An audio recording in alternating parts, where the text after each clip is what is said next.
ایمان ان لوگوں کا ہے جو تم سب کے بعد اس زمانے میں آئیں گے کہ مجھے دیکھا بھی نہیں ہوگا پر میرا عشق کریں گے،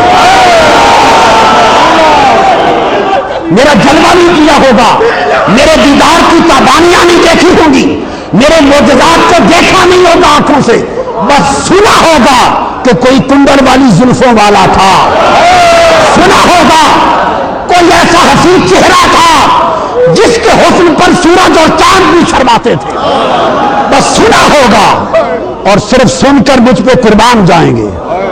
فرمایا ایمان عجیب ان کا ہوگا، ان کے ہاتھ میں صرف کتاب ہوگی اور اس میں پڑھیں گے اور ایمان لائیں گے۔ اچھا، میرے آقا نے فرمایا ابھی میں نے راز نہیں کھولا کہ ایمان ہے کیا، ابھی بتا رہا ہوں کہ آقا نے فرمایا عجیب ایمان ان کا ہوگا، عجیب ایمان عاشقوں کا ہوگا، بات نہیں کھولی۔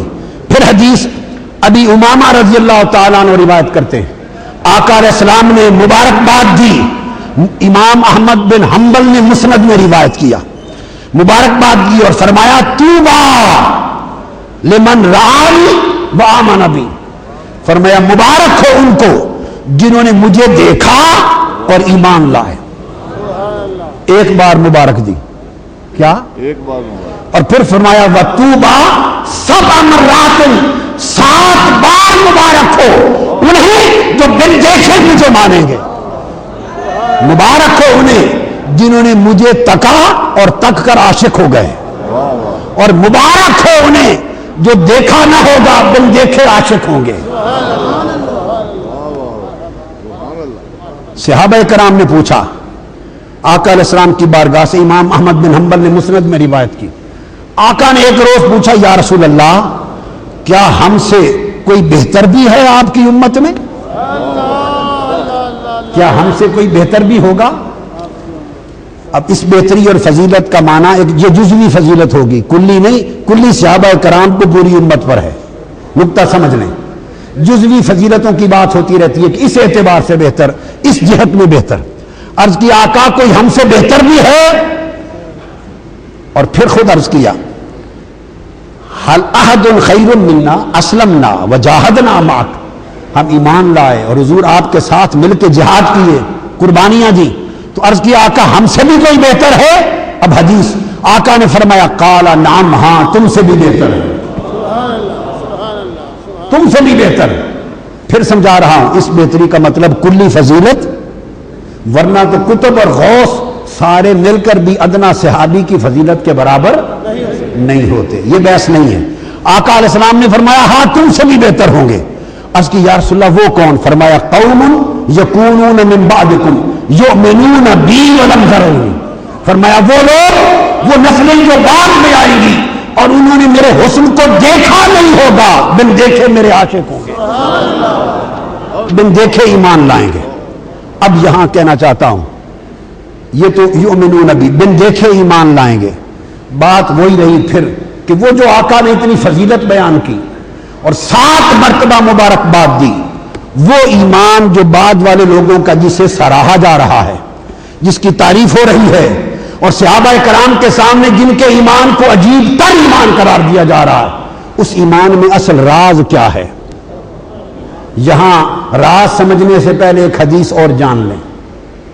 طبرانی نے روایت کیا ہے حدیث کو، امام طبرانی نے،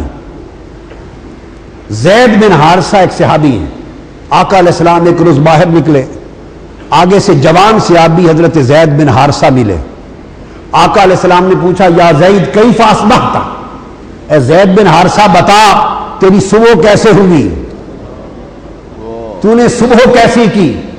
اور یاد رکھ لے تصوف کی روح اور تصوف کی حقیقت سمجھانے کے لیے حضور داتا صاحب رضی اللہ تعالیٰ عنہ نے کشف المحجوب میں جو بیان شروع کیا ہے اس کی ابتدا بھی اسی حدیث سے کی ہے، اسی حدیث سے روح تصوف کو سمجھایا ہے، یہاں سے ابتدا کی۔ تو آقا نے فرمایا تیری صبح کیسے ہوگی؟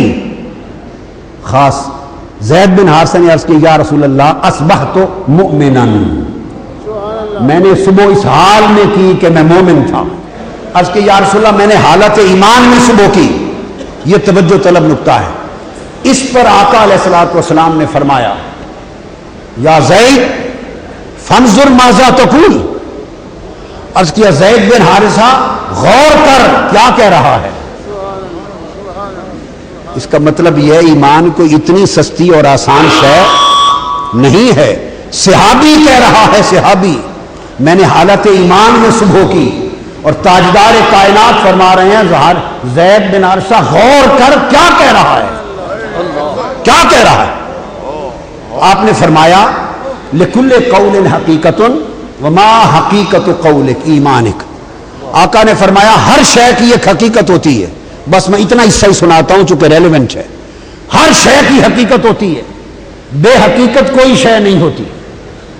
تمہارے بتاؤ ایمان کی حقیقت کیا ہے؟ اس کا مطلب چلا کہ خالی دعوی ایمان سے بات نہیں بنتی، ایمان اگر خالی از حقیقت ہے تو دعوی ایمان باطل ہے۔ وہ جو آرام کو روکا تھا وہ یہ تھا کہ ابھی تمہارا ایمان حقیقت نہیں بنا، جب حقیقت بن جائے گا تو دعویٰ کرنا۔ تو ایمان کی ایک حقیقت ہے، وہ آج سمجھانا چاہتا ہوں کہ وہ حقیقت ایمان کیا ہے، وہ حقیقت ایمان کیا ہے، اور انہی کی زبان پاک سے بتانا چاہتا ہوں جو ایمان عطا کرنے والے، جو خود ایمان ہیں، جو خود بناء ایمان۔ آقا علیہ السلام فرمایا، ابو ہریرہ رضی اللہ تعالیٰ عنہ نے روایت کی حدیث، اور صحیح مسلم میں حدیث ہے، صحیح مسلم میں آقا علیہ السلام نے ان رسول اللہ صلی اللہ علیہ وسلم قال، اب وہ فرما رہے ہیں جو ابھی تک جتنی حدیثیں سنائیں کہ وہ مبارکباد کے حقدار وہ ہیں جو میرے بعد آئیں گے اور بن دیکھے ایمان لائیں گے۔ وہ بن دیکھے ایمان کا مفہوم کیا ہے، اس بن دیکھے ایمان لانے کی حقیقت کیا ہے، وہ آقا علیہ السلام نے فرمایا ان رسول اللہ صلی اللہ علیہ وسلم قال ان من اشد امتی لی حبن۔ آج بہت دعوے ہوتے، جس نے تبلیغ بہت کر لی اس نے دعویٰ کیا سب سے بڑا مومن میں ہوں، جس نے مدرسے بہت بنا لیے مدعی ہوا تو مومن میں ہوں، جس نے داڑھی بڑی رکھ لی مدعی ہوا مومن میں ہوں، جس نے سر کا ٹینڈ کرا لیا دعویٰ کیا مومن میں ہوں، جس نے ٹخے پنڈلیاں ننگی کر لی کہا دعویٰ کیا مومن میں ہوں۔ ارے ایمان نہ ظاہری شکل میں ہے، نہ صورت میں ہے، نہ تمہارے جبہ و کبہ میں ہے، نہ تمہاری تبلیغ میں ہے، نہ عمل میں ہے۔ مصطفیٰ سے پوچھو ایمان کی حقیقت کیا ہے۔ میرے آقا نے فرمایا ان من اشد امتی لی حبا ناس یکونون بعدی یود احدہم لو رعانی باہلہ ومالہ۔ فرمایا یہ جو میں نے تمہیں بار بار تعریف کی کہ عجیب ایمان ان کا ہوگا،